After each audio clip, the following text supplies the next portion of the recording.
Eres una carga, papá. Lárgate, gritó mi ambiciosa hija, agitando un boleto de lotería ganador por 30 millones. Su esposo se rió mientras me echaba de la casa que yo mismo había comprado con mi dinero. Yo solo sonreí. Hija, ¿estás segura de haber leído bien el nombre en ese boleto? Cuando miraron con más atención, empezaron a gritar y a arrancarse el cabello de desesperación. Antes de continuar, por favor suscríbete al canal y escribe en los comentarios qué hora es en tu país ahora mismo. Las facturas cayeron sobre la mesa de centro como acusaciones.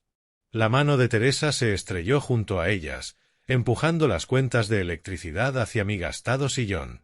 Mira este desastre, su voz cortó el silencio de la tarde. 300 de electricidad, 250 de gas, y eso sin contar la comida. Neil se removió en el sofá sin apartar la vista del televisor. Un programa de entrevistas sonaba de fondo, con risas enlatadas que puntuaban nuestra tragedia familiar. La ironía no pasaba desapercibida. Tus miserables 1.200 no alcanzan ni para la despensa.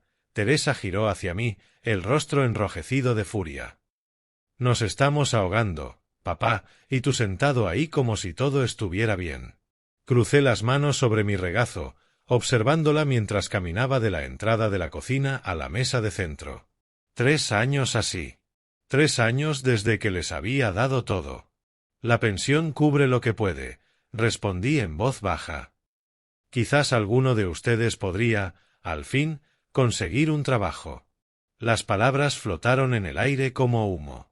La cabeza de Neil se giró hacia mí de golpe, sus ojos entrecerrados. El presentador del programa llenó el silencio con una broma barata. ¿Estás diciendo que soy un fracasado?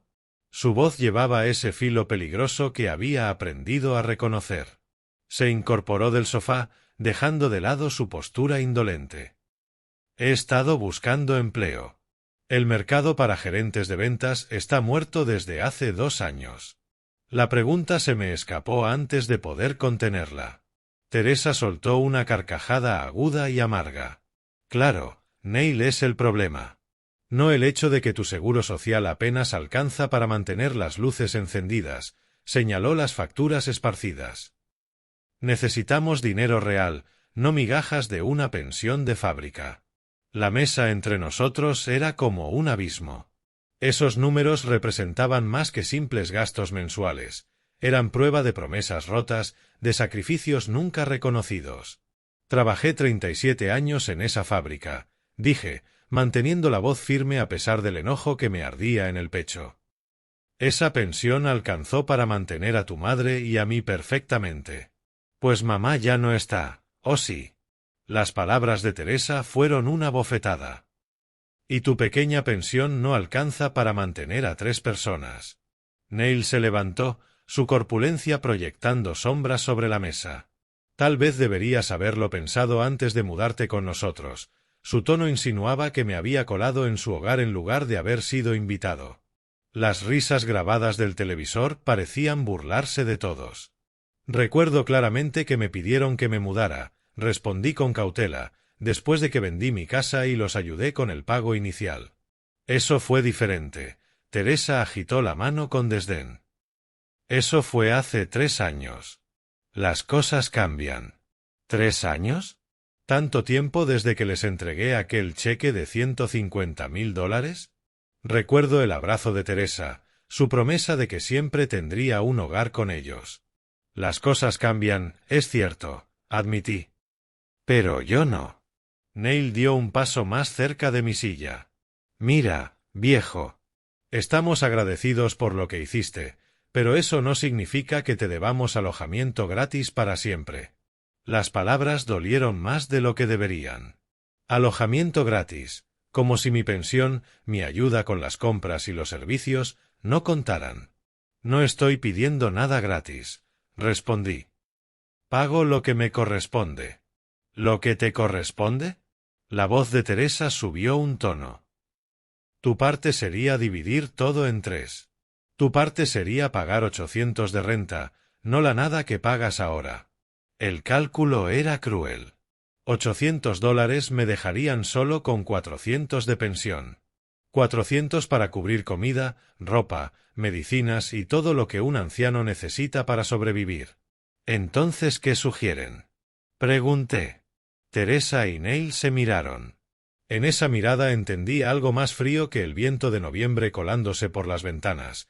Ya lo habían hablado antes. Esto no era una pelea improvisada por estrés económico, era un plan. Sugerimos, dijo Neil despacio, que encuentres la forma de aportar más o que encuentres otro lugar donde vivir. El público del programa estalló en aplausos. Alguien había ganado un premio. El contraste era cruel. Miré a mi hija, buscando en su rostro algún rastro de la niña que se acurrucaba en mi regazo durante las tormentas. La mujer que me devolvía la mirada era una extraña. Ya veo, dije. Aunque en realidad no veía. No todavía. No lo comprendería del todo hasta unos minutos después, cuando Teresa me empujara $5 arrugados en la mano y me echara a la calle. No lo sentiría por completo hasta caminar por las calles de Elgin, recordando cada sacrificio hecho por ellos. Ahora solo me sentía cansado. Cansado y tonto por haber creído que la familia significaba más que una hoja de gastos mensuales. Bueno, exigió Teresa, ¿qué vas a hacer? La pregunta flotaba como una espada. Afuera, las nubes se reunían para anunciar la primera helada de la temporada. Adentro, algo igual de amargo se asentaba en nuestra sala. El silencio se estiró como un suspiro contenido. Teresa me miraba con las manos en la cintura, esperando una respuesta que yo no tenía. Neil cruzaba los brazos junto al sofá, con la expresión de un hombre convencido de haber ganado. Finalmente, Teresa resopló con desprecio. Está bien. Perfecto. Pero no vas a quedarte aquí todo el día dándote lástima. Se fue hacia la cocina y escuché el revolver de su bolso. Monedas tintinearon, billetes se arrugaron. Volvió con un billete de 5 en la mano, arrugado y sucio. Toma. Me lo lanzó como si le quemara los dedos. Compra un boleto de lotería. Al menos así serás de alguna utilidad para esta familia. El billete quedó suspendido entre nosotros. $5. El precio de mi supuesta utilidad. Vamos, toma, insistió al ver que no reaccionaba de inmediato. Quizás tengas suerte y resuelvas todos nuestros problemas. Neil rió desde el sofá. Sí, porque así funcionan los boletos de lotería. Pero Teresa lo fulminó con la mirada, obligándolo a callar. No se trataba del boleto, y los tres lo sabíamos. Se trataba de mandarme lejos, de sacarme de la casa para discutir lo que ya habían planeado. Extendí la mano y tomé el billete.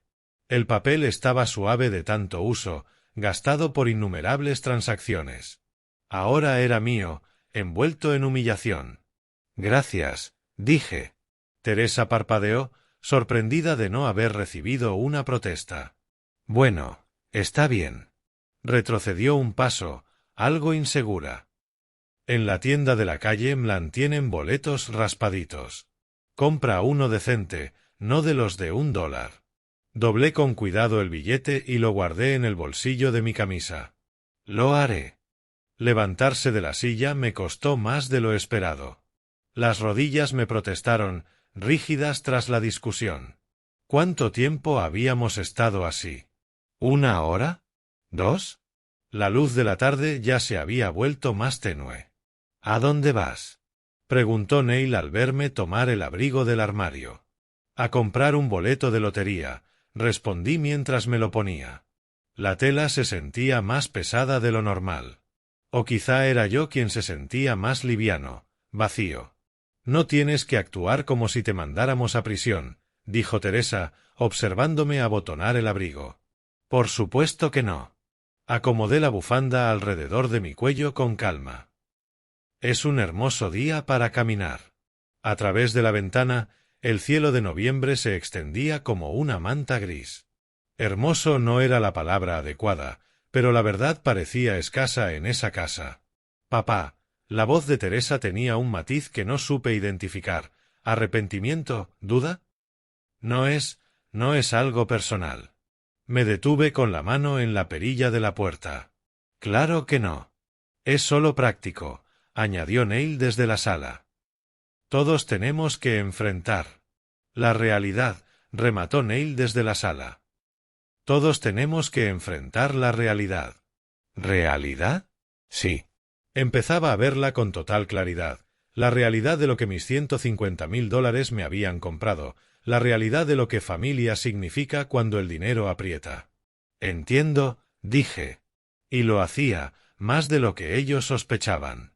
Abrí la puerta principal y una bocanada de noviembre me dio la bienvenida. Traía el olor de las hojas muertas y de la nieve por venir, de estaciones que cambian, estemos listos o no. Compra los de $5, gritó Teresa detrás de mí. Esos tienen mejores probabilidades. Mejores probabilidades. Casi sonreí. Después de hoy, empezaba a creer que entendía de probabilidades mejor que nunca. Lo recordaré, respondí. La puerta se cerró a mi espalda con un clic suave, cortando el calor de la casa y las voces del televisor que habían puesto banda sonora a mi humillación. Los escalones del porche crujieron bajo mis pies y de pronto estaba en la acera, respirando aire libre por primera vez en horas. $5 en el bolsillo. $5 para comprar esperanza, para ser útil, para resolver todos nuestros problemas. No tenía ni idea de lo cerca que podían estar de acertar. Pero primero necesitaba caminar. Necesitaba pensar. Necesitaba recordar exactamente cómo había terminado de pie en esa acera, con $5 en el bolsillo y sin un lugar al que llamar hogar. La tienda de la calle Milan quedaba a unos 20 minutos a pie. Tenía tiempo para recordarlo todo. Tiempo para sumar cada sacrificio, cada promesa rota, cada gesto de bondad que quedó sin reconocimiento. Tiempo para decidir qué haría al respecto. El frío me golpeó la cara como una llamada de atención. Noviembre en Illinois no se anda con rodeos, y aquel día se sentía como el primer aviso serio del invierno. Ajusté el abrigo y eché a andar, dejando atrás la casa de Teresa. Mis pies encontraron su ritmo en la acera de forma automática. Izquierda, derecha, izquierda, derecha. El mismo paso con el que caminé hacia la planta de Ford cada mañana durante 37 años. El mismo compás que me había llevado por este vecindario incontables veces desde que me mudé con mi hija. Mudarse, qué palabra, como si hubiera tenido opción. Las casas en la calle de Teresa se veían cálidas y acogedoras, luz amarilla derramándose por las ventanas mientras las familias se acomodaban a sus rutinas de viernes por la tarde. Por una ventana alcancé a ver a un padre ayudando a su hijo con la tarea en la mesa de la cocina. En otra, una madre ponía los platos mientras su hija adolescente hablaba por teléfono. Familias normales, familias que probablemente no calculaban el valor exacto en dólares de sus parientes mayores. Doblé hacia Milan Street, pasando junto a la escuela primaria a la que alguna vez asistió Teresa. El parque infantil lucía más nuevo ahora. Colores más brillantes, diseños más seguros. Todo había mejorado, excepto la lealtad familiar. Al parecer. El billete de 5 crujía en mi bolsillo al andar. $5 para la esperanza, 5 para la utilidad. La ironía no se me escapaba. Ese mismo monto había significado algo muy distinto en otros tiempos. Cuando Teresa tenía 8 años y quería helado del camión, $5 eran un gran gesto. Cuando tenía 16 y necesitaba gasolina, $5 eran libertad. Ahora eran caridad. Peor que caridad, un desprecio. Mi aliento salía en nubecitas a medida que la temperatura caía. El clima reflejaba mi ánimo, gris y cada vez más frío. Aún así, caminar se sentía bien. Se sentía como avanzar, aunque no supiera hacia qué. A 3 cuadras de la casa de Teresa pasé por la esquina donde vivía el viejo señor Henderson. Ya hacía 2 años que se había ido. Su casa la compró una pareja joven con gemelos. Henderson vivió solo después de que murió su esposa, igual que vivo yo ahora, pese a estar rodeado de familia. El recuerdo me golpeó sin aviso. 3 años atrás, de pie en la cocina de mi propia casa en Elm Street, la casa que compré en 1983, donde cría a Teresa, donde Margaret y yo planeamos envejecer juntos. La casa que llevaba 15 años pagada cuando el cáncer se llevó a Margaret. Papá, no puedes vivir en esa casa tan grande tú solo, dijo Teresa entonces, con una preocupación que creí genuina. No es seguro, ¿y si te caes? ¿Y si te pasa algo? Neil asintía, interpretando al yerno solícito. Tenemos un cuarto de sobra. En realidad nos harías un favor. Nos ayudarías con la hipoteca. Ayudar con la hipoteca. Incluso entonces, todo trataba de dinero. El valor de la casa es al menos 180, me dijo el agente. Quizá más en este mercado. La ubicación es perfecta. Todo está bien mantenido. $180.000. 34 años de hipoteca, mantenimiento, mejoras. 34 años del jardín de Margaret, de su decoración cuidadosa, de sus sueños hechos papel, tapiz y pintura. Te vamos a cuidar, papá, prometió Teresa. Siempre tendrás un hogar con nosotros. Siempre. ¡Qué palabra! ¡Qué mentira! La casa se vendió en 182.000. Tras honorarios y cierre, me quedaron 178.000. Me guardé 28.000, suficiente para emergencias, gastos médicos, quizá un viaje pequeño a ver el Gran Cañón, como siempre quiso Margaret. El resto, 150.000, se lo di a Teresa y Neil como pago inicial de la casa en la que ahora vivía como invitado indeseado. Es tan generoso, papá. Teresa lloró. Lloró de verdad cuando le entregué el cheque. Nunca vamos a olvidar esto. Nunca. 3 años. Les tomó exactamente 3 años convertir ese nunca en da igual. Llegué a Lord's Park y me detuve en la entrada. El estanque empezaba a cubrirse con una fina capa de hielo, y los gansos que solían reunirse allí ya se habían ido en su mayoría a climas más cálidos. Pájaros inteligentes. Saben cuándo es momento de irse. $28.000. Eso era lo que me quedaba del trabajo de mi vida. 28.000 y una pensión de 1.200 que, al parecer, no alcanzaba para comprar decencia humana básica en mi propia hija. Pero quizá alcanzara para otra cosa. Algo que no esperaban. Saqué el billete de 5 del bolsillo y lo contemplé a la luz que se apagaba. Una cosa tan pequeña para representar una ofensa tan grande. Pero a veces lo pequeño tiene consecuencias enormes. La tienda de conveniencia quedaba a 2 cuadras. Veía el neón titilar a lo lejos, rojo y azul contra el cielo gris. Abierto 24 horas, siempre ahí cuando uno lo necesita. Doblé con cuidado el billete y lo devolví al bolsillo.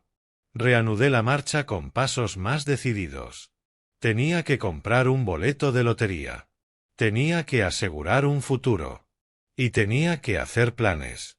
Las luces fluorescentes del 7-Eleven me golpearon como un reflector después de la tarde plomiza. La campanilla tintineó sobre mi cabeza al empujar la puerta de vidrio, y de pronto volví al mundo de la gente normal haciendo cosas normales. Una mujer malabareaba un café y las llaves del carro mientras su pequeño le suplicaba dulces. 2 adolescentes discutían sabores de bebidas energéticas junto al refrigerador. Nadie allí sabía de reuniones familiares disfrazadas de conversaciones financieras. Nadie allí acababa de ser invitado a buscar otro lugar donde vivir. Buenas tardes, señor Peters, saludó Ramés desde detrás del mostrador con una sonrisa genuina.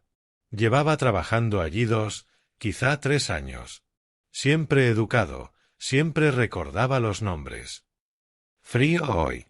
Y se pondrá peor. Me acerqué al mostrador donde el expositor de lotería se levantaba como un pequeño santuario a los sueños imposibles, boletos raspaditos en filas impecables. Boletos de Powerball y Mega Millions esperaban ser impresos. Powerball es para el sorteo de esta noche. El grande es el del martes, me corrigió con suavidad Ramés. 30 millones de premio. ¿Se siente con suerte? ¿Suerte? ¡Qué palabra tan curiosa! ¿Había sido la suerte la que me había traído hasta este momento? ¿Suerte que Teresa me entregara $5 y me mandara a la calle como a un recadero? Un boleto para Teresa Hargrove, dije con claridad. Y 2 boletos para Orrin Peters. Los dedos de Rames se deslizaron por la máquina sin cuestionar nada. El aparato escupió 3 resguardos con sus filas de números impecables. La esperanza reducida a probabilidades matemáticas. Quick pick en los 3, añadí. Deja que la máquina elija. Que el azar decida qué números podrían cambiarlo todo. Saqué mi billetera, sintiendo el peso de mi decisión. Primero puse sobre el mostrador el billete arrugado de $5 de Teresa. Luego añadí un billete fresco de 10, recién retirado del banco la semana pasada. 15 en total, dijo Rames, contando el cambio. Suerte para ambos. Ambos. Si tan solo supiera. La máquina terminó con un suspiro mecánico. 3 boletos, cada uno con la fecha del sorteo. Martes, 19 de noviembre de 2024. Los 3 con las mismas probabilidades imposibles. La misma mínima posibilidad de transformar vidas comunes en algo extraordinario. Doblé los boletos con cuidado, sin arrugar los códigos de barras. El de Teresa lo guardé en el bolsillo de mi camisa, cerca del corazón, como una promesa secreta. Los míos fueron a la billetera, escondidos entre viejas fotografías y mi tarjeta de Medicare. Dicen que el clima se pondrá feo esta semana, comentó Rames mientras me daba el cambio. Nieve para el jueves, quizá el viernes. Por suerte no tengo nada importante a donde ir, mentí con facilidad. Lo cierto es que tenía el lugar más importante del mundo el martes por la noche, esa sala, viendo a Teresa comprobar los números, observando su rostro al darse cuenta de lo que 30 millones significaban. Viéndola planear un futuro en el que yo, su padre, era solo una carga a la que quería dejar atrás. Un futuro que jamás llegaría. La campanilla sonó otra vez al salir al frío de noviembre. Afuera la tarde se había oscurecido mientras estaba en la tienda. Las farolas parpadeaban, aunque aún faltaba 1 hora para el atardecer. Noviembre en Illinois no creía en días largos ni en transiciones suaves. $5 de Teresa le habían comprado una oportunidad en 30 millones. Mis $10 me habían comprado algo mucho más valioso, justicia. El camino de regreso llevaría 20 minutos. 20 minutos para ensayar mi rostro, para practicar la expresión de un hombre obediente, un padre agradecido que había hecho exactamente lo que le ordenaron. 20 minutos para convertirme de nuevo en el dependiente sumiso que usaba la caridad de su hija para comprar sueños imposibles. Apreté el abrigo contra mi cuerpo y comencé a andar. Detrás de mí, el neón del 7-Eleven zumbaba en la creciente oscuridad, anunciando esperanza, café instantáneo y cigarrillos. Todas esas cosas que la gente compra cuando necesita cambiar su vida. Yo ya tenía lo que necesitaba en la billetera. El cambio venía en camino, lo quisieran o no. Los boletos crujían suavemente contra mi pecho al caminar. 3 trozos de papel que podían rehacerlo todo. 3 oportunidades para que el universo entregara la justicia que no me dieron ni 37 años de trabajo honrado ni los $150.000 de mi generosidad. El martes no podía llegar lo bastante rápido. La puerta principal cedió a mi llave con su habitual resistencia. 3 años girando esa cerradura y aún me parecía ajena, como si necesitara permiso para entrar en una casa que no era mía. El calor me golpeó la cara de inmediato, junto con el murmullo del televisor y el olor de lo que Teresa estaba cocinando. ¿Eres tú, papá?, preguntó desde la cocina, con un tono casual, casi despectivo. Solo yo. Colgué mi abrigo en el armario, tomándome mi tiempo con la percha de madera. Los boletos ardían contra mi pecho, 3 pequeños rectángulos de posibilidad que nadie más conocía. Neil levantó la vista del sofá cuando entré en la sala. Se había movido de posición desde que me fui, pero apenas. Ahora estaba medio tumbado entre los cojines, con una bolsa de papas apoyada en el vientre y un programa vespertino en la televisión. ¿Te trajiste un ganador?, gesticuló con el control remoto, su tono más burla que interés. Saqué los 3 boletos del bolsillo de mi camisa y los puse sobre la mesa de centro con fingida naturalidad. Solo un trámite rutinario, nada digno de escrutinio. Quick Picks, dije. El sorteo es el martes. Teresa salió de la cocina, un paño de cocina en la mano, y echó un vistazo a la mesa. Los boletos descansaban inocuos, 3 tiras de papel blanco entre el correo disperso y los controles remotos. Ya planeando cómo gastar tus millones, rió con un filo cortante. Quizá puedas comprarnos una casa nueva con mejor calefacción. La ironía era tan perfecta que dolía. No tenía idea de lo cerca que estaba de la verdad. Neil tomó uno de los boletos, apenas lo miró y lo arrojó de nuevo a la mesa. Powerball, ¿eh? ¿Cuál es el premio esta semana? 30 millones, respondí en voz baja. 30 millones, repitió Teresa, sacudiendo la cabeza mientras cerraba las cortinas contra la oscuridad temprana. Imagínate, 30 millones y todos nuestros problemas resueltos. No más peleas por la comida, ni preocupaciones por la calefacción.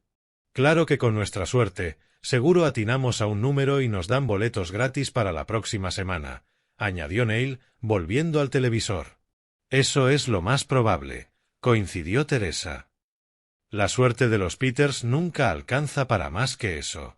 Me quedé escuchándolos hablar de mis boletos, nuestros boletos, con la ligereza de quienes nunca han conocido la verdadera suerte, ni buena ni mala. Para ellos eran 3 trozos de papel que valían $15 de esperanza fugaz. No podían ver la planificación detrás, la estrategia, la justicia aguardando su momento. Bueno, dijo Teresa, dejándose caer en su silla. Supongo que es lindo soñar un par de días, aunque solo sea fantasía. ¿Fantasía? La palabra flotó en el aire como incienso en una iglesia. Ellos no sabían que su fantasía estaba a punto de convertirse en la realidad de alguien más. Creo que descansaré antes de la cena, anuncié. Perfecto, respondió Teresa, agitando el paño sin mirarme. Habrá cazuela recalentada, espero que no te moleste. Claro que no me molestaba. Ahora nada me molestaba. Yo era el dependiente agradecido, el padre envejecido que aceptaba cualquier sobra de consideración que le ofrecieran. El hombre que había vendido su casa y entregado su futuro a cambio del privilegio de ser apenas tolerado en otro hogar. Subí las escaleras despacio, dejando que mis pies encontraran cada peldaño con deliberada calma. Detrás de mí, el televisor seguía parloteando y Neil dijo algo sobre la cena que provocó una respuesta cortante de Teresa. Sonidos de una familia normal, tensiones normales. Todo perfectamente normal, en los últimos días antes de que lo normal desapareciera para siempre. Para siempre. Mi habitación me esperaba en lo alto de las escaleras, pequeña, ordenada y temporal. La cama que había comprado con mi propio dinero, la cómoda que antes ocupaba el dormitorio principal de mi casa en Elm Street. Fragmentos de mi antigua vida comprimidos en un espacio apenas suficiente para contenerlos. Me senté en el borde de la cama y abrí la billetera. Allí estaban mis 2 boletos, guardados entre la tarjeta de Medicare y una fotografía de Margaret. Los mismos números, la misma fecha, las mismas probabilidades imposibles que el boleto de abajo, pero estos eran míos. Llevaban mi nombre impreso en tinta negra, imposible de disputar o explicar. Martes por la noche. 4 días más fingiendo ser el padre agradecido, la carga que aportaba su pensión y compraba boletos de lotería con monedas sueltas. 4 días más escuchando cómo planeaban un futuro en el que yo siempre estaría ahí para cubrir gastos. 4 días hasta que supieran exactamente cuánto valía Orrin Peters. Guardé los boletos de nuevo con cuidado. Abajo, algo cayó en la cocina y escuché a Teresa dar instrucciones sobre poner la mesa. Sonidos domésticos, sonidos familiares, la banda sonora de personas que no tenían idea de que su mundo estaba a punto de cambiar. Desde mi ventana se alcanzaba a ver el letrero del 7-Eleven, un punto brillante en la oscuridad creciente. Rames estaría iniciando su turno nocturno, revisando inventario y ayudando a clientes a comprar esperanza con cambio de bolsillo. ¿Esperanza? Eso había comprado yo, sí, pero no la que ellos imaginaban. Había comprado la esperanza de justicia, la esperanza de consecuencias, la esperanza de que los sacrificios y la bondad fueran al fin recompensados. El martes no podía llegar lo bastante rápido. Los 4 días se escurrieron como agua entre las manos. Sábado y domingo se confundieron con el lunes, rutinas familiares ordinarias intercaladas con tensiones igualmente ordinarias. Los boletos permanecían en la mesa de centro, olvidados entre cuentas, revistas y botellas vacías de cerveza de Neil. Yo mantenía mi silencio, leyendo el periódico, viendo concursos de la tarde. A veces Teresa mencionaba los boletos al pasar, casi siempre para bromear sobre nuestra inevitable derrota. Neil los ignoraba por completo, más pendiente de solicitudes de empleo que nunca terminaba de llenar. El martes llegó gris y helado, el invierno asentándose en la tierra de Illinois. El sorteo de la lotería comenzaba a las 8, entre las noticias y las repeticiones de comedias. Nos reunimos en la sala sin necesidad de palabras, atraídos más por la costumbre que por la esperanza. «Será mejor revisar nuestros boletos perdedores», dijo Teresa, tomando los 3 de la mesa de centro como si fueran una mano de cartas ya condenada. «¿Cuáles eran los números, papá?» «No me acuerdo». La mentira fluyó fácil. Llevaba 3 días memorizándolos. Los conocía mejor que mi propio número de teléfono. «Para eso están los boletos», respondí. El presentador apareció en pantalla, sonriente, rodeado de esferas numeradas dentro de una urna transparente. «Buenas noches y bienvenidos al sorteo del martes de Powerball. El premio de esta noche asciende a $30 millones. ¿30 millones? Neil se enderezó en el sofá, interesado a pesar suyo. 30 millones compran mucha cerveza, murmuró, intentando sonar indiferente. Teresa lo mandó callar mientras entrecerraba los ojos sobre el primer boleto. Allá vamos. Nuestra oportunidad de unirnos al club de los ricos y fastidiosos.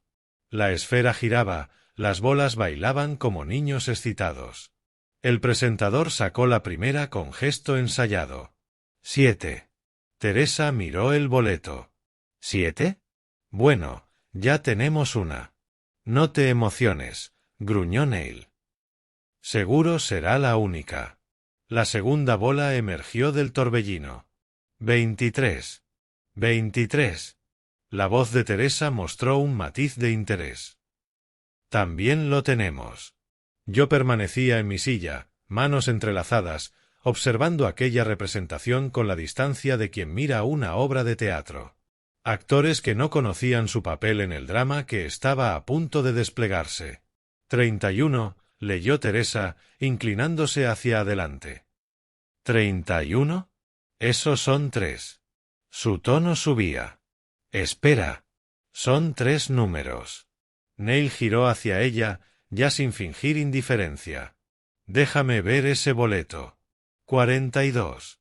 Teresa ya estaba de pie, con el papel temblando entre sus dedos. 42. Gritó. Son 4. El presentador anunció el siguiente con solemnidad. 58. El silencio cayó como una losa. Teresa revisaba y volvía a revisar, los labios moviéndose sin sonido. Neil le arrancó el boleto de las manos, ojos recorriendo los números con ansiedad. 58, susurró Teresa. Lo tenemos. 5 números, jadeó Neil, incrédulo. 5 de 6. Y ahora, entonó el presentador con dramatismo. El Powerball de esta noche es 12. El momento se estiró como un suspiro contenido. Teresa miró el boleto, miró la televisión, lo miró otra vez. Su rostro se volvió completamente blanco. 12, dijo apenas audible. El Powerball es 12. Neil le arrancó el boleto, sus ojos recorriéndolo como si leyera su propia sentencia. De pronto, estalló en júbilo. Dios mío, ganamos. Ganamos. Saltó del sofá con el boleto apretado en el puño. 30 millones. Somos millonarios. Teresa se desplomó en la silla, pero enseguida saltó de nuevo, incapaz de contener la euforia. No lo creo. De verdad no lo creo. Ganamos la lotería. Se abrazaron como no lo habían hecho desde su boda. Neil levantó a Teresa y la hizo girar alrededor de la mesa, mientras ella reía y lloraba al mismo tiempo. 30 millones, repetía una y otra vez. 30 millones.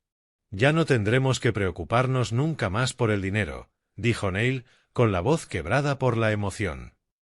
Nueva casa, nuevos autos, viajar a donde queramos. Podremos pagar todo. Comprar todo. Hacer lo que sea. Yo los observaba con calma, como un antropólogo estudiando una tribu desconocida.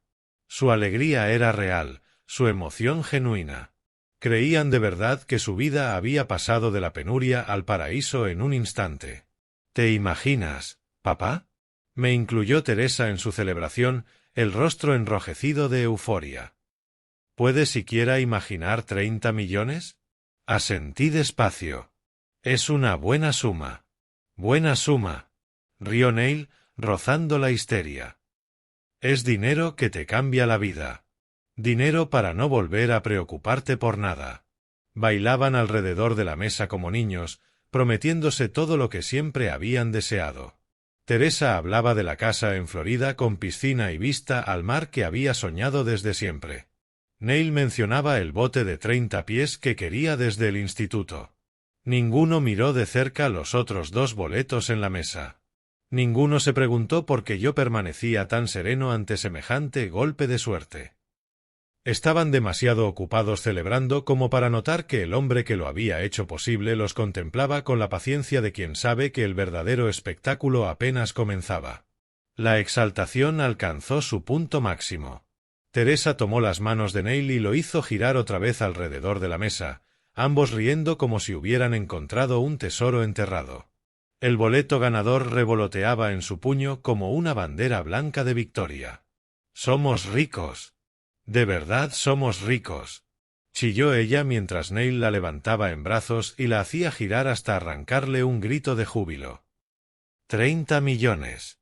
¿Lo puedes creer?» Yo permanecí en mi silla, observando su danza de triunfo. Se movían a mi alrededor como si yo fuera parte del mobiliario, ya olvidado en medio de su euforia. El televisor seguía con su programación posterior, pero ninguno prestaba atención. Tenían lo que creían necesitar. «Por fin tendremos esa casa en Florida», jadeó Teresa cuando Neil la dejó sentarse. «La de la piscina, la vista al mar, ¿recuerdas? Sí, la que vimos en Internet el año pasado. Y el bote», añadió Neil, los ojos encendidos de codicia. «Ese crucero de 30 pies. Vamos a vivir como reyes». Teresa estrechó el boleto contra su pecho como si fuera una carta de amor. No más preocupaciones por dinero. No más discusiones por cuentas. No más nada. Su mirada cayó sobre mí. La alegría salvaje seguía ahí, pero debajo asomaba algo distinto. Cálculo. Una evaluación fría y práctica de lo que ese golpe de suerte significaba para su actual arreglo. No más depender de nadie, concluyó en voz baja. Neil siguió la dirección de sus ojos. La sala se llenó de silencio, solo interrumpido por el murmullo del televisor. Luego, en su rostro apareció una sonrisa cruel. «Eso es». Se irguió, más erguido que nunca. «Ya no necesitamos tus míseras limosnas, viejo». Las palabras me golpearon como puños. Miserables limosnas. 3 años de pensión, 3 años de despensa, 3 años de ayudarles a sobrevivir, reducidos a eso por un hombre que llevaba 2 años sin trabajar. Esas limosnas los alimentaron, respondí con calma. Los ojos de Teresa brillaron con rabia. ¿Alimentarnos? Tus 1.200 apenas cubrían la luz. Llevamos 3 años cargando contigo, papá. 3 años de comida extra, de calefacción extra, de todo extra porque tú ya no puedes valerte solo. Vendí mi casa por ustedes, dije. Vendiste tu casa porque no podías mantenerla, escupió Neil. Porque necesitabas que nosotros te cuidáramos. Pero, ¿sabes qué? Ya no necesitamos cuidar a nadie. Teresa agitó el boleto como un cetro. Somos millonarios. Podemos darnos el lujo de vivir nuestra vida sin sostener peso muerto. ¿Peso muerto? Después de 37 años en la planta de Ford, después de criarla solo cuando Margaret murió, después de entregarles la mayor parte de mis ahorros, ¿yo era peso muerto? Haz tus maletas, continuó Neil, la voz ganando confianza. Es hora de que encuentres otro lugar donde vivir. ¿Neil? Protestó Teresa, débil, casi inaudible. No, Teresa. Ya lo oyó antes. No podíamos mantenerlo con su pensión. Pues ahora podemos permitirnos no mantenerlo. Se cruzó de brazos, satisfecho con su lógica. 30 millones significan que decidimos quién vive en nuestra casa. ¿Nuestra casa? La misma que habían comprado con mis $150.000 ahora era suya en cuanto creyeron haber ganado la lotería. ¿Quieren que me vaya esta misma noche? Pregunté. ¿Esta noche, mañana en la mañana? Da igual, encogió los hombros Neil. El punto es que te tienes que ir. Tenemos una nueva vida que planear, y francamente no incluye cuidar a parientes viejos. Teresa estrechó más el boleto contra sí. Papá, tienes que entenderlo. Esto lo cambia todo. Podemos ayudarte a encontrar un buen asilo, un lugar con gente de tu edad. Asilo. El insulto final, disfrazado de falsa amabilidad. Querían encerrarme con otros parientes desechados, otras cargas incómodas para hijos que habían encontrado mejores usos para su dinero. Lo entiendo perfectamente, dije, poniéndome de pie. La acción simple pareció sorprenderlos. Tal vez esperaban lágrimas, súplicas, promesas de ser menos. ¡Qué carga! En lugar de suplicar, me mantuve de pie con la misma dignidad que he llevado durante 68 años, la misma fortaleza silenciosa que lo sostuvo en cada crisis que enfrentaron. ¿Entiendes? Preguntó Teresa, parpadeando, de pronto insegura. Entiendo que esos 30 millones me han mostrado exactamente quiénes son de verdad. El rostro de Neil se puso rojo. No intentes manipularnos con culpa, viejo. No te debemos nada. No, admití. No me deben nada. Caminé hacia las escaleras, cada paso medido y deliberado. Detrás de mí, escuché a Teresa susurrarle algo a Neil, pero no alcancé a distinguir. No importaba. Todo lo necesario ya se había dicho. Al pie de la escalera me detuve y miré atrás. Estaban juntos en la sala, rodeados de facturas dispersas y sueños de lotería, empuñando su boleto como un arma con la que acababan de cortarme de sus vidas. No sabían que esa arma me pertenecía a mí. Los peldaños crujieron bajo mi peso, cada uno alejándome de su celebración y acercándome al cuarto pequeño que me había dado techo durante 3 años. Detrás, sus voces volvían a alzarse, entusiasmadas, planeando compras y vacaciones que nunca harían. Mi dormitorio me aguardaba en penumbra. Encendí la luz del techo y el espacio se reveló en su modestia. Una cama con la colcha que Margaret cosió hace 20 años, la cómoda que alguna vez estuvo en nuestro dormitorio de Elm Street, un televisor pequeño que apenas sintonizaba canales locales. Ese cuarto había alojado a un hombre que, según ellos, valía 30 millones, y aún así me trataron como si fuera caridad. Saqué mi vieja maleta del armario, la misma de cuero con la que viajé en mi luna de miel con Margaret hace 43 años. El cierre aún funcionaba, aunque las esquinas mostraban el desgaste de décadas de viajes sencillos, autobuses para visitar parientes, escapadas de fin de semana a Lake Geneva cuando había dinero. Empaqué con un ritmo propio. Camisas dobladas con cuidado. Pantalones acomodados para evitar arrugas. Ropa interior y calcetines para 3 días. Mis medicamentos para la diabetes. Las pastillas para la presión. El pequeño organizador de plástico que me recuerda qué tomar y cuándo. La fotografía de Margaret fue lo primero que guardé, envuelta en una camiseta blanca para protegerla. 41 años de matrimonio reducidos a un marco 10x15, pero con más amor que el que esta casa me mostró en 3 años.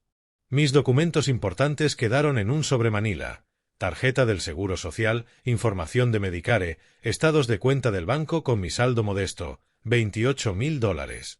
No es suficiente para una jubilación holgada, pero sí para lo que necesito hacer ahora. Desde abajo llegó el golpeteo de puertas de alacena y la voz de Teresa.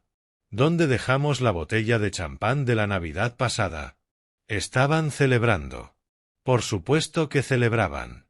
Creían haber ganado su libertad junto con su fortuna. Me senté en el borde de la cama con la billetera en la mano.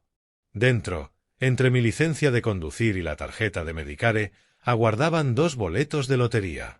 Los mismos números que el que sostenían abajo. La misma fecha de sorteo. El mismo premio de 30 millones, pero con nombres distintos. Trabajé 37 años en esa fábrica, respirando polvo de metal y aceite de máquina, viendo cómo ascendían hombres más jóvenes mientras yo me mantenía firme y confiable en la línea. 37 años de horas extra cuando hacían falta. Para la ropa escolar de Teresa, para las facturas médicas de Margaret, para los 1000 pequeños gastos de criar una familia como es debido. Jamás falté si no estaba verdaderamente enfermo. Nunca llamé para decir que me iba de pesca o que tenía resaca o que simplemente no me apetecía trabajar. Cuando el capataz necesitaba a alguien en sábado, Orrin Peters levantaba la mano. Cuando había que entrenar a los nuevos, Orrin se quedaba sin cobrar extra. Firme, confiable, olvidable. La casa de ELM Street fue mi recompensa por esos años, pagada antes de tiempo con presupuesto apretado y sacrificio. Representó seguridad para Margaret y para mí. Cuando murió, esa casa fue mi santuario, rincones conocidos, recuerdos en cada pared, su presencia todavía viva en el aire. Renuncié a ella por la familia, por la sangre, por la promesa de que siempre tendría un hogar junto a quienes me amaban. Desde abajo tronó la voz de Neil. Mañana lo primero es llamar a una agencia de viajes. Quiero ver París, Roma, todos esos lugares que nunca creímos poder pagar. Lugares que visitarían con mi dinero, mientras yo me sentaba en alguna residencia para mayores, estéril y anodina, pagando cable y comidas de cafetería con lo que quedara de mi seguro social. Cerré la maleta y subí el cierre. El sonido fue definitivo. La vida de Orrin Peters agradecido y dependiente se había terminado. Lo que venía sería completamente distinto. En una bolsa más pequeña metí mis artículos de aseo y un cambio de ropa. Todo lo demás, los muebles que compré, la lámpara favorita de Margaret, los libros acumulados en 3 años de tardes vacías, podía quedarse. Las cosas materiales ya no significaban nada. La justicia lo significaba todo. Las escaleras volvieron a crujir cuando bajé con mis 2 bolsas. La celebración en la sala se había vuelto más ruidosa, más desordenada. Alguien había encontrado el champán. Llegué al vestíbulo y dejé el equipaje junto a la puerta, la misma puerta por la que crucé hace 3 años cargado de gratitud y esperanza por la bondad de mi hija. Esta noche la cruzaría con otra cosa a cuestas, la verdad. Teresa estaba en el pasillo cuando llegué al último peldaño, copa de champán en una mano, el boleto en la otra. Me esperaba, probablemente para asegurarse de que realmente me fuera. Tenía el rostro encendido de emoción y alcohol, la sonrisa afilada por la victoria. Bueno, papá, dijo, agitando el boleto como una batuta, supongo que esto es un adiós. No pongas esa cara. Es lo mejor para todos. Serás más feliz en un lugar apropiado para tu edad. Alzó el billete, admirándolo bajo la luz del pasillo. Nuestro boleto dorado a la libertad. 30 millones de pura y hermosa libertad. Dejé las bolsas con cuidado y la miré. En medio de tanta excitación, entre celebración y cruel desdén, no había mirado de verdad lo que tenía en la mano. Había comprobado los números con la televisión, había celebrado la coincidencia, pero jamás examinó el propio boleto. Hija, dije en voz baja. ¿Leíste siquiera a nombre de quién está ese boleto? Su sonrisa titubeó. ¿Qué quieres decir? Es nuestro boleto.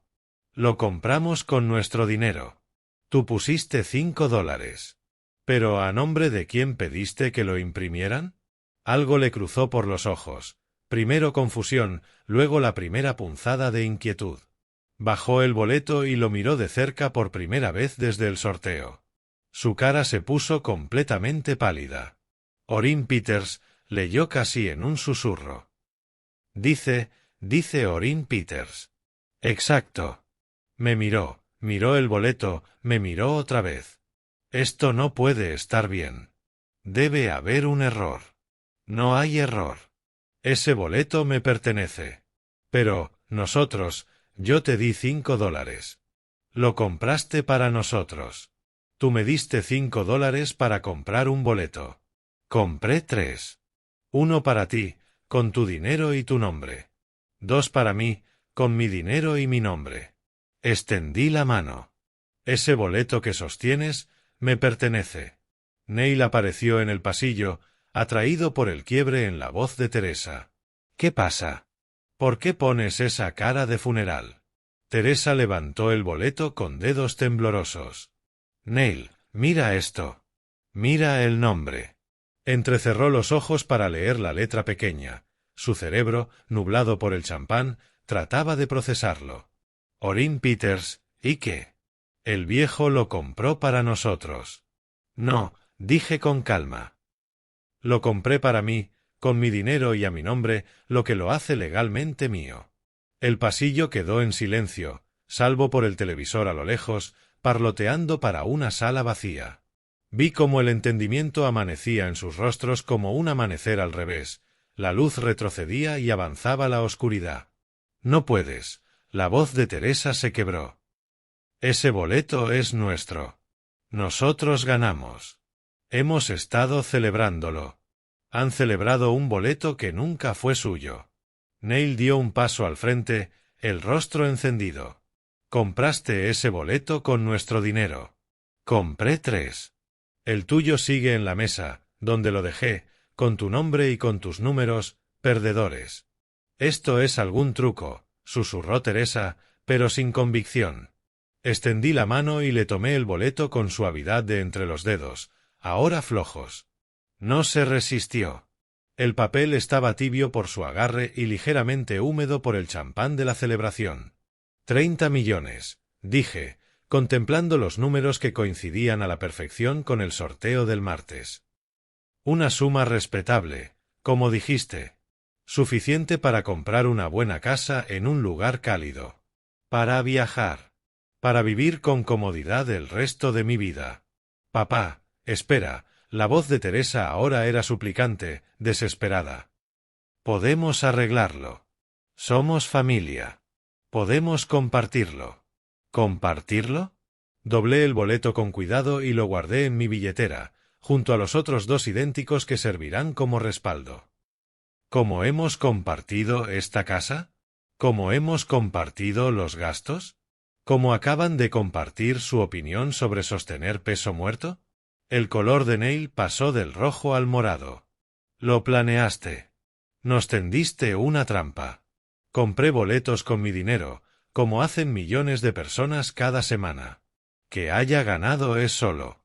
Sonreí, sintiendo una felicidad auténtica por primera vez en 3 años.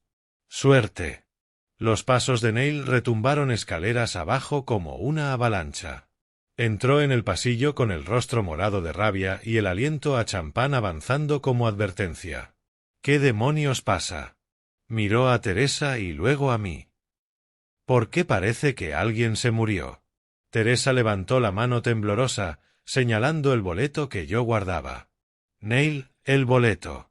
Tiene su nombre, no el nuestro. El de él.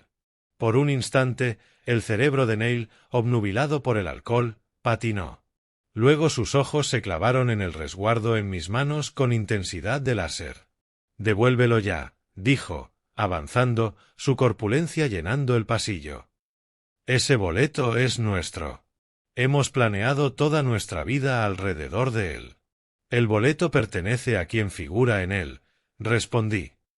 «La ley de Illinois es muy clara al respecto.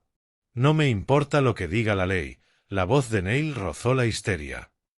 «Lo compraste con nuestro dinero, con nuestro. Una casa para nuestra familia. Compré 3 boletos», repetí. «El suyo sigue en la mesa, con sus números, perdedores». Los puños de Neil se cerraron con furia. «Devuélvenos ese boleto, viejo, o te vas a arrepentir». Di medio paso atrás, sin apartar la mirada de la suya. Un paso más hacia mí y llamo a la policía por agresión e intento de robo. Mis palabras lo detuvieron como una pared invisible. Los puños siguieron apretados, pero sus pies no se movieron. Incluso en su borrachera entendía las consecuencias. «No puedes hacernos esto», susurró Teresa, con lágrimas asomando. «Somos familia. Te hemos cuidado durante 3 años». «¿Cuidarme?» Guardé el boleto en mi billetera con total seguridad. Hace un momento acababan de llamarme peso muerto, alguien de quien no podían deshacerse lo bastante rápido. «No lo decíamos en serio», imploró. Estábamos emocionados por el dinero, no pensamos con claridad. «No, hija». Por primera vez en 3 años sí pensaron con claridad. Me mostraron exactamente lo que significó para ustedes cuando creyeron tener el poder de desecharme. Neil se movió de lado, intentando bloquear mi camino hacia la puerta. «No saldrás con ese boleto. Nosotros llamaremos a la policía. Diremos que lo robaste. Háganlo, por favor». Tomé la manija de mi maleta. Con gusto les mostraré el recibo del 7-Eleven y las grabaciones de seguridad donde se ve claramente que compré 3 boletos con mi dinero. Y me encantaría explicar cómo intentaron intimidar a un anciano para robarle su propiedad legal. El color se esfumó del rostro de Neil. Incluso ebrio, podía seguir esa lógica hasta su conclusión inevitable. «Papá, por favor», la voz de Teresa se quebró por completo. «Podemos arreglarlo. Podemos compartir el dinero. Puedes vivir aquí el tiempo que quieras. Nunca volveremos a mencionar el dinero». «¿Compartir?» Levanté mi segunda maleta. «¿Cómo compartimos esta casa? ¿Cómo compartimos los gastos? ¿Cómo acaban de compartir sus sentimientos sobre mantener a un padre viejo?» «Cometimos un error», dijo Neil, su agresividad derrumbándose en desesperación. «La gente dice cosas que no piensa cuando está alterada». «No, Neil. La gente dice lo que realmente piensa cuando se siente lo bastante segura para decirlo. Esta noche se sintieron seguros y me mostraron su verdadero ser». Avancé hacia la puerta y esta vez Neil se hizo a un lado. Su furia se había convertido en derrota hueca. «¿A dónde vas a ir?», preguntó Teresa, apenas audible. «A un lugar donde me quieran». Abrí la puerta principal dejando que el aire frío de noviembre entrara en tromba. «A un lugar donde se me valore por algo más que un cheque de pensión mensual». «Estás cometiendo un error enorme», dijo Neil, pero su voz ya no tenía convicción. «No. El error lo cometí hace 3 años, cuando creí que la familia significaba algo más que conveniencia financiera». Bajé al porche con las maletas en la mano. La luz exterior proyectaba sombras largas sobre el jardín. Tras de mí escuché a Teresa sollozando y a Neil maldiciendo entre dientes. Delante, me aguardaba la fría noche de noviembre y el futuro que 30 millones podían comprarme. Caminé por el camino de entrada sin mirar atrás. Sus voces se desvanecieron, tragadas por la oscuridad, que se sentía mucho más acogedora que su falsa calidez. Por primera vez en 3 años, era libre. El Motel 6 de Randall Road se convirtió en mi refugio aquella primera noche. La habitación olía a productos de limpieza industriales y a alfombra gastada, pero me ofrecía algo que la casa de Teresa jamás me dio: hospitalidad honesta, pagada con dinero honesto. Me senté en el borde de la cama y sostuve el boleto ganador bajo la luz blanca y dura del fluorescente. 7, 23, 31, 42, 58 Powerball, 12. Números que transformarían mis años restantes de carga a bendición. La mañana trajo decisiones prácticas. La oficina de la Lotería de Illinois en Day Plans abría a las 9. A las 8:30 ya estaba vestido con mi mejor camisa y chaqueta, los boletos asegurados en la billetera junto a la documentación de respaldo. El edificio de la lotería vibraba con eficiencia silenciosa. Guardias de seguridad, empleados del Estado, gente que procesaba sueños por oficio.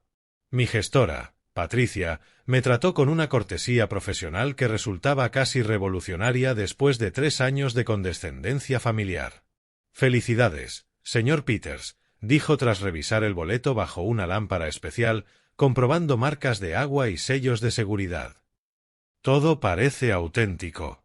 Necesitamos verificar su identidad y hablar de las opciones de pago. ¿Cuánto tarda el proceso? 2 a 3 semanas para completar la validación. Tendrá opciones: pago único, después de impuestos unos 18 millones, o pagos anuales durante 30 años. 18 millones. Más de lo que 3 generaciones de hombres Peters habían ganado juntos. Pago único, respondí sin dudar. Elección inteligente para alguien de su edad. También hablaremos de opciones de anonimato. En Illinois los ganadores pueden mantenerse en privado si lo desean. ¿Privado? Sí. Lo deseaba con todas mis fuerzas. Mi teléfono no dejó de sonar esos primeros días.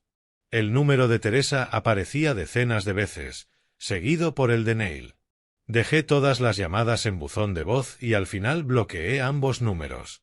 Los mensajes se volvieron cada vez más desesperados, disculpas mezcladas con manipulación en la voz de Teresa, amenazas que se transformaban en súplicas en la de Neil. Para la segunda semana, habían reclutado a vecinos para llamarme en su nombre, personas que no tenían idea de lo que en realidad había pasado. Ese martes por la noche cambié de número. El motel se convirtió en mi pequeño reino temporal. La habitación 127, con sus 2 camas dobles y televisión por cable, costaba $69 la noche. Por primera vez en años podía pagar lo que quisiera. Pero elegí la sencillez: comidas rápidas, cable básico, caminatas largas por Elgin mientras planeaba mi futuro. Diciembre llegó con la primera nevada real. Desde la ventana observaba a otros viajeros entrar y salir: vendedores, obreros, familias en tránsito, gente con vidas provisionales que buscaban soluciones permanentes. Como yo. La llamada de la lotería llegó el 10 de diciembre. Señor Peters, sus fondos están listos para transferirse. Si pudiera venir mañana para finalizar la documentación. Por supuesto. Esa noche busqué casas en Internet. Lake Forest captó mi atención enseguida: barrios tranquilos junto al lago Michigan, elegantes pero no ostentosos. Lugares donde un jubilado millonario podía vivir cómodo sin llamar la atención. El jueves 12, Patricia me entregó el cheque final: $18.200.000 después de impuestos. Suficiente para comprar seguridad, comodidad y, lo más importante, independencia. ¿Algún plan para el dinero?, preguntó con amabilidad. Vivir bien, respondí. Finalmente, vivir bien. El cheque fue a mi nueva cuenta bancaria esa misma tarde. El banquero, el señor Morrison, me trató con la deferencia reservada a los grandes depositantes. Sin preguntas sobre mi pasado, sin juicio sobre mi aspecto sencillo, solo servicio profesional para un cliente valioso. La semana siguiente estuvo llena de citas inmobiliarias. Lake Forest ofrecía opciones elegantes dentro de mi presupuesto. No mansiones ostentosas, sino casas sustanciales, con carácter y privacidad, lugares donde Orrin Peters pudiera ser quien él quisiera. El 18 de diciembre encontré mi hogar: una villa con vistas al lago, jardines maduros y espacio suficiente para pensar con claridad. El vendedor aceptó mi oferta al contado de inmediato. El cierre se programó para el 3 de enero. Pasé la Nochevieja aún en la habitación del motel, viendo las celebraciones por televisión mientras la nieve caía afuera. Otros brindaban por un año más de supervivencia. Yo celebraba el inicio de mi vida real. A los 68 años, estaba por fin listo para vivir para mí. El sol de enero entraba a raudales por los ventanales de mi nueva sala, bañando de luz cálida los pisos de madera que me pertenecían por completo. El camión de mudanza se había ido hacía 2 horas, dejando los muebles que elegí por comodidad, no por precio ajustado, acomodados en habitaciones amplias, hechas para respirar. Lake Forest me sentaba como un traje a medida. Mis vecinos saludaban cortésmente en las caminatas matutinas, respetando la privacidad que la riqueza puede comprar. Nadie aquí sabía de pensiones, de obligaciones familiares, ni de boletos de lotería que lo habían cambiado todo. Aquí yo era simplemente el señor Peters, el caballero tranquilo de la villa con vista al lago. La cocina brillaba con electrodomésticos que antes solo había visto en exhibiciones. Esa mañana preparé café fresco en una máquina que costaba más que un mes entero de mi antiguo presupuesto de supermercado. La ironía no se me escapaba. Al fin tenía dinero para comer bien, y, por primera vez en mucho tiempo, también había recuperado el apetito.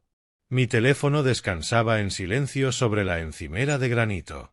3 meses habían pasado desde que cambié de número, y el bendito silencio continuaba. Sin mensajes de voz desesperados, sin textos cargados de culpa, sin emergencias familiares que requirieran mi intervención económica inmediata. La paz tenía un sonido, y era el silencio. La señora Henderson, mi vecina, había pasado ayer con una bandeja de galletas caseras, dándome la bienvenida al vecindario con una calidez genuina. Su esposo tenía una clínica en el centro, me comentó, y llevaban 23 años viviendo allí. Gente buena, dijo refiriéndose a los vecinos, personas que valoraban la privacidad y respetaban los límites. Respeto. Qué concepto tan simple y a la vez tan grande. El dormitorio principal daba al lago Michigan, donde el hielo invernal se extendía hacia el horizonte como una promesa de infinitas posibilidades. La fotografía de Margaret descansaba en la mesita de noche, y por primera vez desde su muerte pude mirarla sin sentir culpa por mis circunstancias. Ella habría amado esta casa, esta vista, esta libertad de elegir cómo pasar nuestros días. Finalmente, viviendo para mí mismo, dije en voz alta, probando las palabras en la habitación vacía. Sonaban verdaderas. Mi asesor financiero había diseñado estrategias de inversión que preservarían mi patrimonio durante décadas. Crecimiento conservador, portafolio diversificado, ingresos suficientes para mantener este estilo de vida indefinidamente. A mis 68 años, tenía tiempo para disfrutar lo que había ganado con 47 años de trabajo y 3 años de humillación. Folletos de viaje cubrían la mesa del comedor, Europa en primavera, tal vez Australia en su otoño. Lugares que Margaret y yo habíamos soñado visitar durante aquellos años en la planta Ford, cuando el pago de horas extra significaba elegir entre ahorrar para unas vacaciones o comprar los útiles escolares de Teresa. Ahora podía ir a cualquier parte, hacer cualquier cosa, ser quien quisiera. El timbre interrumpió mis planes. A través del monitor de seguridad vi un camión de reparto y a un conductor uniformado sosteniendo un paquete grande. Señor Peters, entrega de muebles del Steraschen Hardware, anunció. Eran las sillas de comedor que había encargado la semana pasada. Piezas artesanales hechas para durar décadas, muy distintas al mobiliario de segunda mano que había llenado mi vida anterior. Déjelas en el vestíbulo, dije al firmar la entrega. Yo las acomodaré luego. El repartidor sonrió con cortesía. Hermosa casa, señor. Escogió un gran vecindario. Sí, respondí. Lo hice. Cuando se marchó, recorrí de nuevo mi hogar, observando detalles que aún me asombraban, molduras en los techos, pisos de madera, ventanas amplias que dejaban entrar la brisa del lago, habitaciones lo bastante grandes para recibir visitas, aunque no tenía intención de invitar a nadie de mi vida anterior. Esta casa representaba algo más que riqueza. Representaba elección. La elección de vivir con dignidad, de gastar sin justificarme, de planear un futuro sin considerar las necesidades ni las opiniones de otros. La justicia había tomado una forma inesperada. No era venganza, sino consecuencias naturales. Su codicia les costó todo lo que creyeron ganar. Mi dignidad me dio todo lo que ellos pensaban que les pertenecía. La luz de la tarde se desplazaba por mi sala, dibujando formas geométricas en paredes que nunca escucharían quejas sobre mi pensión ni críticas sobre mis aportes. Esas paredes solo conocerían la paz. Me acomodé en mi nuevo sillón de cuero, abrí la guía de viajes de Europa y comencé a planear mi primavera en la Toscana.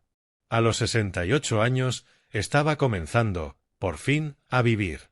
Si te gustó esta historia, dale like al vídeo, suscríbete al canal y comparte en los comentarios qué te pareció. Para escuchar la siguiente historia, haz clic en el recuadro de la izquierda. Gracias por ver.